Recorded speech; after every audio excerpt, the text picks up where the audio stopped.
quarentena imposta pela pandemia do novo coronavírus está fazendo muita gente descobrir a cozinha de casa e com prazer. Há quem tenha retomado o hábito de preparar as próprias refeições e quem tenha se iniciado nessa tarefa devido à necessidade sanitária de se evitar as ruas ao máximo.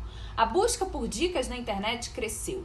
No Google, o interesse de brasileiros por receitas de bolo quase dobrou no fim de março em relação a qualquer outro período de 2019 e a popularidade de pães e brownies chegou a quadruplicar. Ficar em casa transformou a culinária em passatempo para Maria Eduarda, de 10 anos.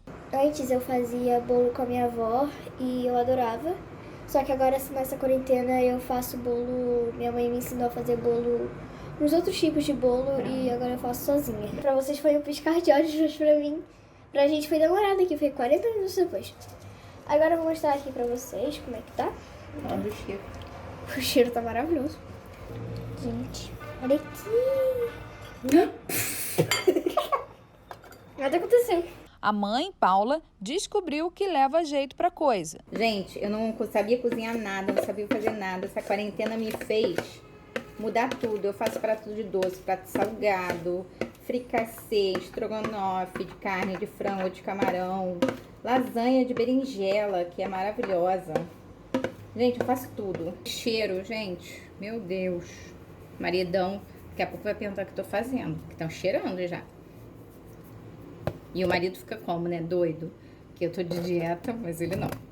Gabriel cansou de comer as mesmas coisas que preparava para levar para o trabalho e hoje está se aventurando mais. Bem, antes da quarentena eu tinha uma rotina de cozinhar, levar comida para o trabalho e tal, e eu me rendi a umas receitas mais baseadas em legumes e uma proteína, porque era muito mais fácil de levar para o trabalho, deixava já pré-pronto em casa e aí levava para o trabalho, mas eu sempre caía na mesma rotina, né?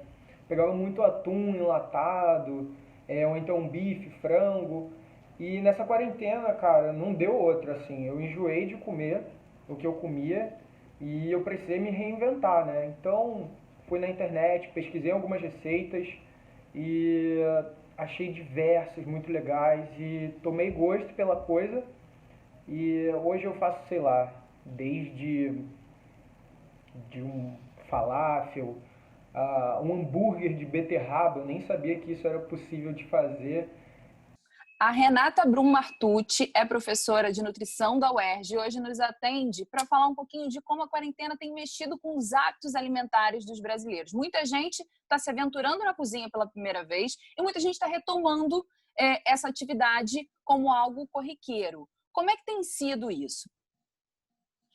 Olha, muito obrigada pelo convite, Mariana. É um prazer estar aqui com vocês hoje. É muito interessante ver o aumento da curiosidade em relação a novos hábitos, principalmente a rotina de compra, de alimentação, de higienização dos alimentos e preparo desses alimentos.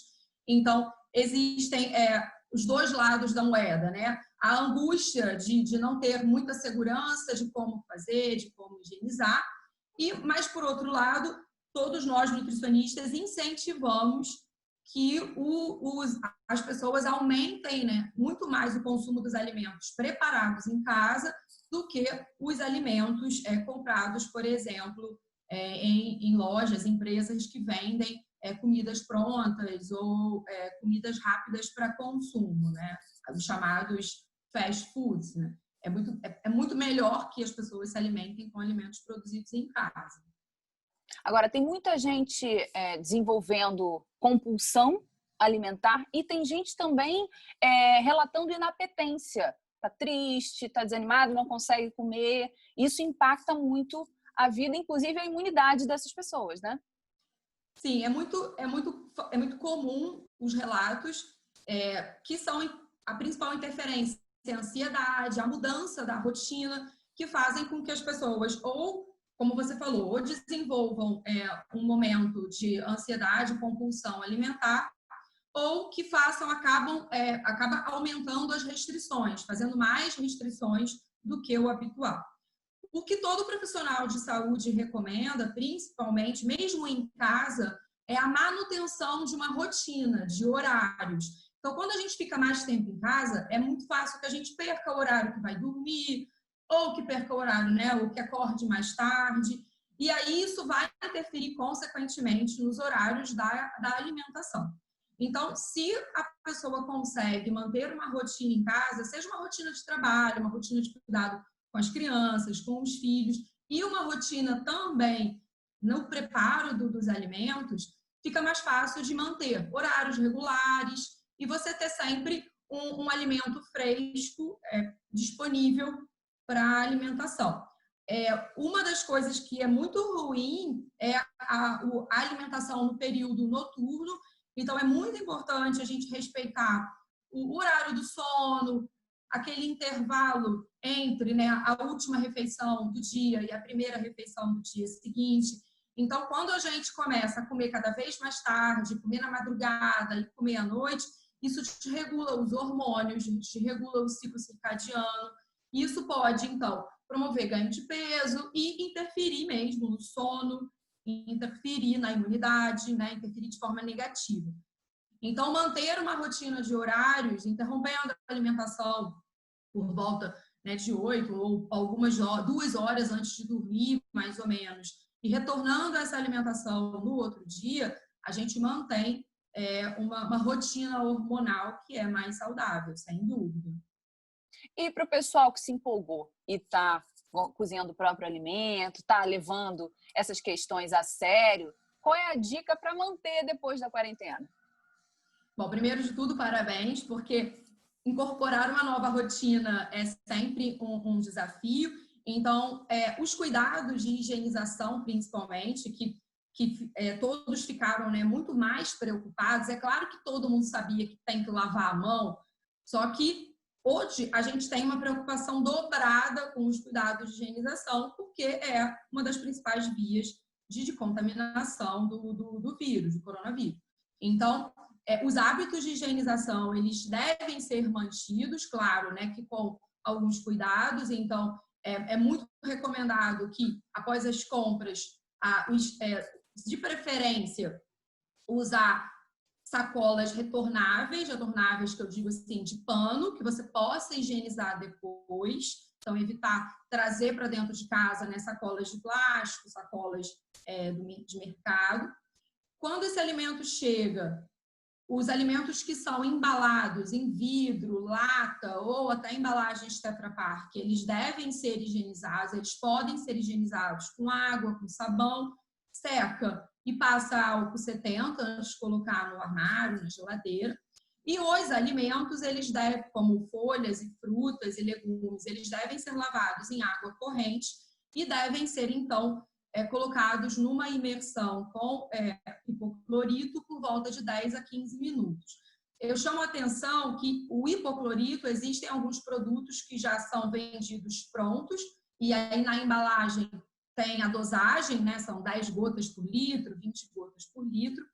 A água sanitária tem que olhar o rótulo, porque não é toda a água sanitária que pode ser utilizada em alimento.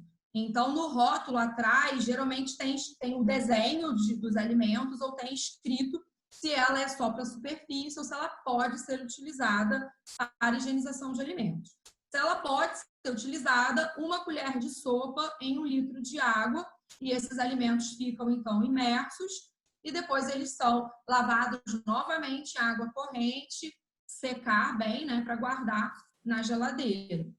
Alimentos mais frescos, como folhas e frutas, eles podem ser já cortados, podem ser já guardados na forma pronta para consumo, o que vai facilitar muito o dia a dia. Então, esse momento da higienização, ele dá trabalho, mas ele deve ser encarado como um momento que vai facilitar depois, ao longo do dia, que você tenha já o alface lá limpinho para você fazer a sua salada, que você já tenha a sua fruta cortada ou já higienizada para você fazer um lanche. Então, se a gente pensar assim, que tem um trabalho agora, mas facilita depois, eu acho que a gente fica mais confortável, mais feliz e menos ansioso. Professora, para encerrar, quais grupos alimentares que não podem faltar na dieta de quarentena e pós-quarentena? Na dieta da vida, né? Então, a gente tem que privilegiar os grupos, principalmente, né, das frutas, hortaliças, Então, esses alimentos que nos trazem uma série de vitaminas, de minerais, né, que são esses que a gente está falando. Depois, a gente tem o grupo das proteínas. Então, a gente tem o leite, os ovos e as carnes. Então, a carne branca do peixe, o frango e a carne vermelha. A gente não recomenda o uso do que chamamos de carnes ultraprocessadas, que são aquelas carnes enlatadas, embaladas ou na forma de embutidos, né? Então, presunto, salsicha. Então, embora esses alimentos eles sejam mais fáceis e rápidos de serem preparados, eles contêm uma quantidade muito grande de sal, de conservantes. Então, a gente deve privilegiar as carnes in natura. As fontes de carboidrato, elas são importantes para dar energia. Então, os cereais, o arroz, o pão, se puder ser o integral ou até mesmo o pão caseiro, o milho também, que a gente está numa época que tem bastante milho, na época de festa junina, então são boas fontes de carboidrato. As leguminosas, os feijões, o grão de bico, a ervilha, a lentilha, então esses são, e bastante água, claro, que é essencial para o organismo, e evitar os alimentos já comprados prontos, embalados, congelados. Então, é preferível que o consumidor faça uma receita e separe em pequenos potes e congele para ter, né, para a próxima refeição, do que comprar a comida que já vem pronta e congelada. E um docinho? Então, o docinho. A sobremesa, ela não deve, claro que a gente não deve exagerar, mas os doces de frutas são excelentes para fazer depois e consumir depois das grandes refeições. Existem algumas preparações que podem substituir essa vontade de comer doce, como, por exemplo, a granola, que é uma opção. Ela tem geralmente mel, ela tem nozes, castanhas, ela pode ser consumida com fruta, com iogurte.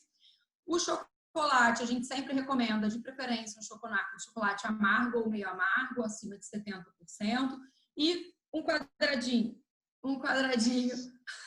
para a gente não exagerar, mas são alimentos que a gente recomenda que eles devem ser consumidos sempre ou após as refeições ou associado a algum lanche, para que ele faça parte dessa refeição. Porque quando a gente come uma quantidade muito grande de açúcar sozinho, a gente tem um pico de hormônios, então o ideal é que eles sejam consumidos junto com as refeições. Professora, obrigada pela entrevista. Eu que agradeço. Até uma próxima oportunidade. Eu que agradeço, Mariana. Muito obrigada. Bom dia a todos.